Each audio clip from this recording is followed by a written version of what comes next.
But if he's arguing with his mom, this is their relationship. She's probably a single mom. That's their dynamic because she wasn't arguing with her son. She was arguing with her man.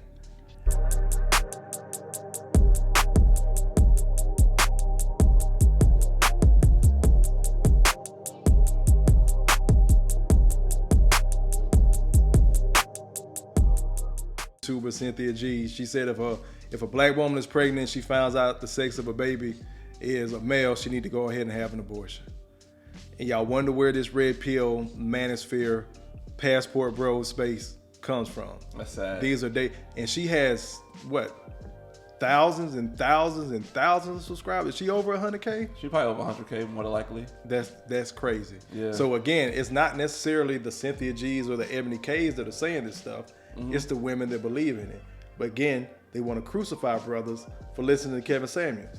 Yeah. But nobody has ever been able to say that their brother was a liar. Mm-mm. That is so interesting to me. Yeah. Where we at on the comments? We got anything else came in? Mo say that was wild again. No hope. It's hard to say if it's hope or not. I think Lex is on your live stream now because I saw that she said something. I see Lex. Yeah. Let me go ahead and reply. Yeah, because she said something and it wasn't.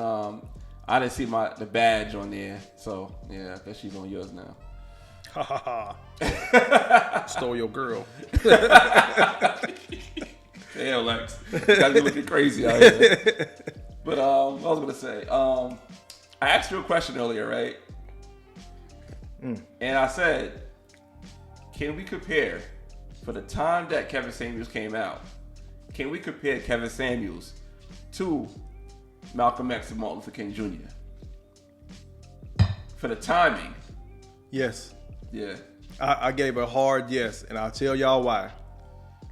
When Martin, even though Martin, we ended up finding out later on he was doing his thing on the side, but when Martin and Malcolm were speaking, they often spoke, especially Malcolm, spoke of husbandry, taking care of home, then the community.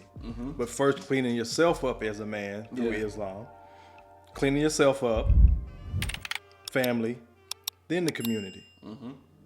Kevin Samuels was talking about the same exact thing. Yeah. Skilling and scaling up, becoming better, working those 60 hours, just becoming a better man. And this is the premise of my channel. Whether you're a husband, boyfriend, bachelor in your tiger phase, whatever it is, you take you wherever you go. I say it all the time.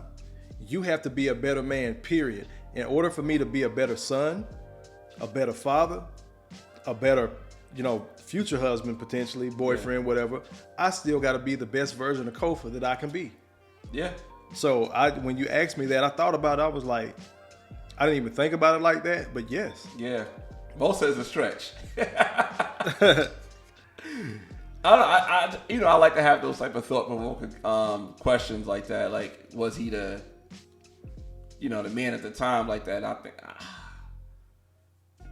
I would go with yes, because it's not like a civil rights movement. I guess it's more of a male empowerment movement, right? Like saying, okay, this is what men needed to become better. And it's like, I didn't realize a lot of the earlier Kevin Samuels stuff that you were playing. And I'm like, damn, he's on point with that stuff. Like, he's really putting men's feet to the fire. Like, all right, you really need to boss up to be something. You can't just be like, to go with Ebony K. Williams saying, like, if you want to be the person you want to be as far as like, I want to, be a boss or high value, I have to level up to that level. And you can't do it being mediocre. You have to put so much effort into that. Yeah. Kind of going back what Ebony K. Williams was saying in the Breakfast Club, like, you have to put so much work and effort into becoming what you are. And sometimes that work and effort that you have to put in, it have to come at the right time with the right message. Like for me, I said when I was in my 20s, it was the right message. It just wasn't the right time for me to take it. And I think that at this time when Kevin Samuels took place, it was the right message at the right time. Same thing with Martin Luther King. It was the right message at the right time.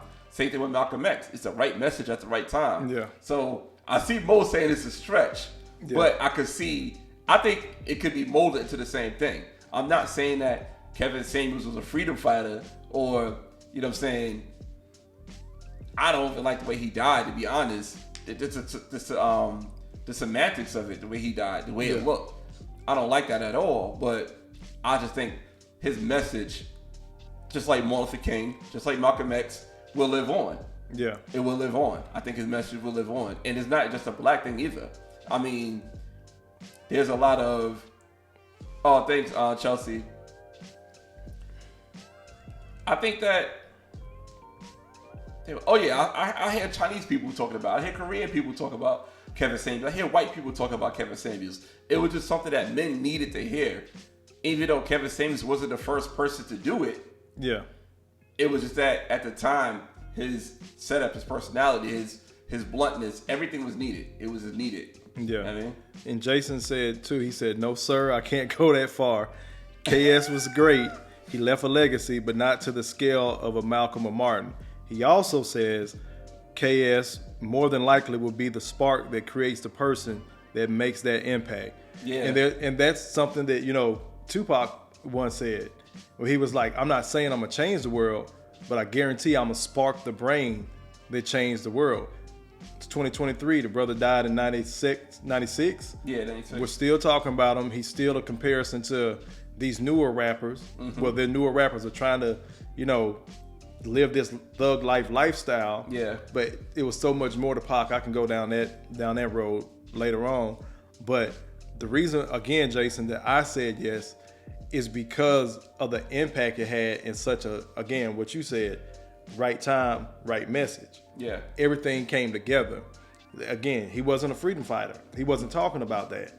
Because how are you gonna fight for freedom and you don't have fighters?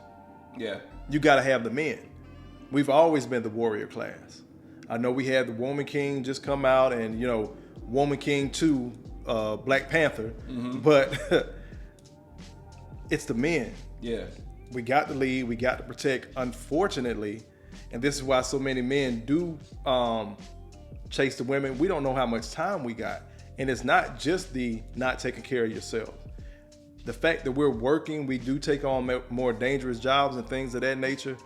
30% of men don't even get a chance to have children. Yeah. And I'm not just talking about the guys that are incels. Men, adult males, 18, 19, you see how quick these young boys are dying in the street. Yeah. Some of them don't even get a chance to procreate like that. Yeah. So what Kevin was saying about men taking care of themselves, leading a family, stronger families lead to stronger communities. Strong communities eventually leads to a nation. Yeah. And we need that male hood father figure role in men's lives. I was telling Kofa earlier, and I was also telling Lex this.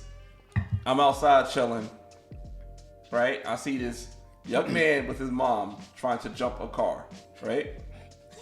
Trying to jump a car. And I went, it was out there for a minute. I could tell it was out there for a minute based on the conversation. They were so frustrated with each other. So you hear this young man telling his mom, "Mom, you don't know what you're talking about." You hear this mom telling this young man, "You don't know what you're talking about." So they trying to jump this car. Went back in the house, come back outside, they still trying to jump this car. So like I said, I worked on vehicles. I know about electronics on vehicles. So I go so I say, you know, I try to, I guess, hit a sore spot on where they at, right? I'm like, "Are you using the right cable? Is your cable corroded? Is something wrong?" They're like, "Nah, this cable's brand new." I said, "All right, cool." I looked at this car. He has a BMW, right? No, excuse me, a Mercedes. He has a Mercedes Benz. And normally on a Mercedes Benz, the battery's in the trunk. Go to the Benz. I look in the back. The battery's like the size of this right here, Kofa's phone, right? Like this big. So I'm like, there's no way that's the battery for your car. There's no way. That's like an auxiliary battery. There's no way that's the battery. He's like, "Nah, man, the battery's in the trunk." I'm like, "My man, you've been out here for 45 minutes to an hour trying to jump a car. It don't take that long to jump a car unless your battery's completely dead." And I was like, "All right, let me help you out with this." I said, "What year is the car?" He told me the year. I said, "Most likely either your battery's under your seat or it's under the hood." Open the hood up. There's a little sign for the battery. Take off the air filter. Boom, the car battery's right there. Put the jumper cables on the new battery that he didn't know was there. The car started in 3 minutes. They was out there for 45 minutes to an hour trying to figure this out, and now it worked. And it's like, it's little things like that. Where's the man at to tell his young man, where's your battery at? Luckily, I was there to be that man to tell him where his battery's at. Yeah. If not, they'll still be there right now trying to jump that car the next day. He'll say 25 hours later. So it's like, we need that type of manhood to talk to boys, talk to young men on basic things. It's like, yo, can you change a tire? Like, if you and your girl driving somewhere and your tire go flat, y'all gonna just look at each other like, I don't know what to do? And that's a lot of cases that happen. Like, a lot of men out here don't know how to change tires, don't know how to change the oil, don't know how to check the oil, don't know how to check tire pressure, don't understand what tire pressure is. Yeah. Mike said, dude didn't have YouTube on his phone. I guess not. he was so busy, again, make your manhood easy. Yeah. In his emotional feminine state. Yes. I'm assuming, I'm just throwing an assumption out there. Y'all don't crucify me. But if he's arguing with his mom, this is their relationship. She's probably a single mom. That's their dynamic, because she wasn't arguing with her son. She was arguing with her man. Going back and forth. I know more than you. You know, I know more than you as a mom. You know, just constant back and forth. And then you step in as an actual man. He might have been an adult male, but you stepped in, was like, hey, this is where it is. Yeah. Let's think, like, okay, what year is it? Boom. He was so in his feminine energy, he didn't even think to look at his phone. He was too busy arguing, trying to prove a point. Yep. And the crazy part about it, when I stepped in, before I stepped in, I was just sitting there looking. I'm like, this is crazy. And I went back in the house, and then his tone changed when I walked up to say, yo, where's the battery at? His tone changed. He was like, yo, it's right. I was right here. I was like, that's not your battery. He didn't argue back and forth with me. Yeah. Because he knew I'm like, that's not your battery. He was like, oh, but I'm saying, let's go under the hood. Then he seen the battery. Yeah. Then after that, he knows. Yeah. It known as half the battle. Manhood made easy.